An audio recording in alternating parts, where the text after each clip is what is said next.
DD Tamil நேயர்களுக்கு அன்பு வணக்கம். நாம் இன்றைய தொகுப்பில் ஆயுர்வேதத்தில் பெருமளவு பயன்படுத்தும் அசோக மரம் பற்றிய சில குறிப்புகளை தெரிந்து கொள்ளலாம். அசோகம் அப்படின்னு சொன்னாலே சமஸ்கிருதத்தில் ஆசோகம், அதாவது சோகத்தை நீக்குவது. பெண்களுக்கு ஏற்படுகின்ற கருப்பை சார்ந்த நோய்களும் அதை சார்ந்த வலியையும் நீக்குவதனால இது அசோகம் அப்படின்ற பெயரோடு வழங்கப்படுது.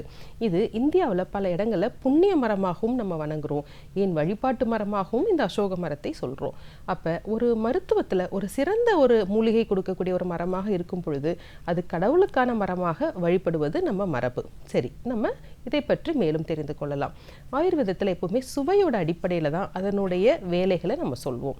இந்த மரத்துக்கு பட்டைகளை தான் நம்ம அதிகமாக பயன்படுத்துகிறோம். இந்த மரம் எப்படி இருக்குன்னா, ஒரு 6 to 9 அடி நீளம் வரை வளரக்கூடியது. மேற்கு தொடர்ச்சி மலைப்பகுதியில் நல்ல மழை பொழிவு இருக்கிற இடத்துல இந்த மரம் இயல்பாகவே வளரும். இது நம்ம நிறைய இடத்துல நெட்டிலிங்க மரத்து கூட இது அடல்ட்ரேஷனாக சொல்கிறாங்க. ஆனால் ஒரிஜினல் அசோக மரம் அப்படிங்கிறது நல்ல தண்ணீர் வசதி இருக்கிற இடத்துல தான் நமக்கு வளரும். சரி, இதில் எதை நம்ம பயன்படுத்துகிறோம் அப்படின்னா, இதனுடைய பட்டையை தான் நம்ம மருத்துவத்துக்கு பயன்படுத்துகிறோம். இது ஒரு துவர்ப்பு சுவையானது, கசப்பு சுவையானது, இலகு குணம் கூடியது, மேலும் இது உடலுக்கு குளிர்ச்சியை குடிக்கக்கூடியது. அப்போ என்னென்ன தோஷங்களை நமக்கு குறைக்கும் அப்படின்னா, பித்தத்தை பெருமளவில் கட்டுப்படுத்தும், கபத்தையும் நன்றாக கட்டுப்படுத்தும். ஏன்னா இது வறட்சி குணமுடையது இல்லையா? சரி, அப்போ என்னென்ன கண்டிஷனில் இதை கொடுக்கலாம்?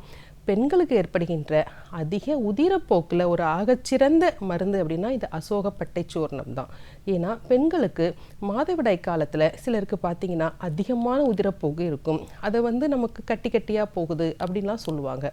அப்போ அந்த நேரங்களில் இந்த அசோகப்பட்டை துவர்ப்பு சுவை, கசப்பு சுவை இருக்கனால அந்த கருப்பையுடைய தசைகளை சுருங்கச் செய்து இரத்த ஓட்டத்தை சீராக்கி அந்த கட்டி கட்டியாக போகிற உதிரப்போக்கை படிப்படியாக கண்ட்ரோல் பண்ணும்.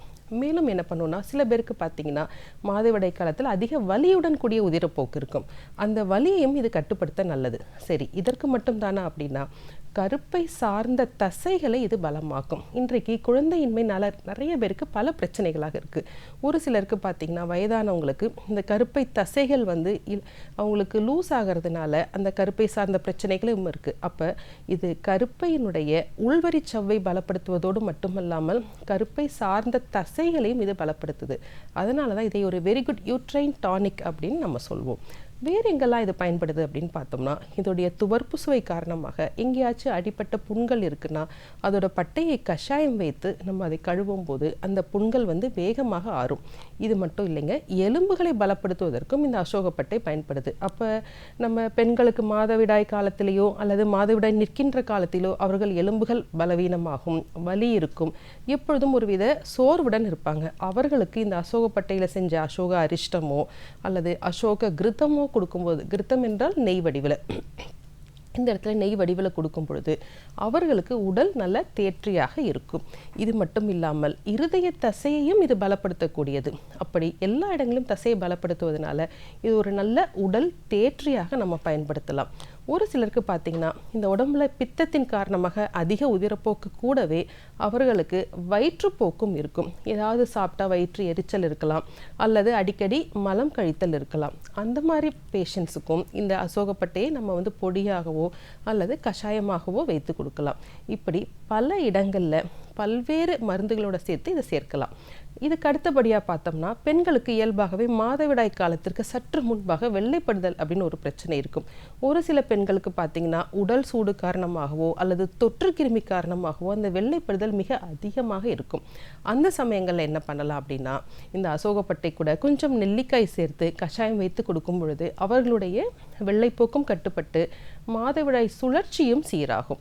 இதற்கு அடுத்தபடி எனக்கு இளம் பெண்களுக்கு பார்த்தோம்னா பிசிஓடி பிரச்சனை நிறையா இருக்கும். பிசிஓடியில் 2 வகையான சிக்கல்கள் இருக்கும். ஒன்று உதிரப்போக்கே இருக்காது, இன்னொன்று அதிகமான உதிரப்போக்குடன் இருப்பாங்க. அவர்களுக்கும் இந்த அசோகப்பட்டை சூர்ணம் ரொம்ப நல்லா கேட்கும். இதை எந்தெந்த முறைகளை நம்ம பயன்படுத்துகிறோம் ஆயுர்வேதத்தில், அசோக அரிஷ்டம் அதாவது புளிக்க வைத்து பயன்படுத்துவது அந்த முறையில் பயன்படுத்துகிறோம், நெய்யாக பயன்படுத்துகிறோம், கூட்டு மருந்தாக பல இடங்களில் பயன்படுத்துவோம். அப்போ ஒருத்தர் அசோகப்பட்டை பயன்படுத்தணும்னா மருத்துவரை அணுகி அவர் உடல் தன்மைக்கு ஏற்றவாறு அது நெய்யாக சாப்பிடலாமா அல்லது பவுடராக சாப்பிடலாமான்றதை அறிந்து நம்ம சாப்பிடும் பொழுது என்னாலுமே நம்ம வளமாக இருக்க முடியும். சரி நேயர்களே, இன்றைக்கு அசோகம் மரம் பற்றிய சில குறிப்புகளை தெரிந்து கொண்டோம். வேறொரு நிகழ்ச்சியில் சந்திக்கலாம். நன்றி.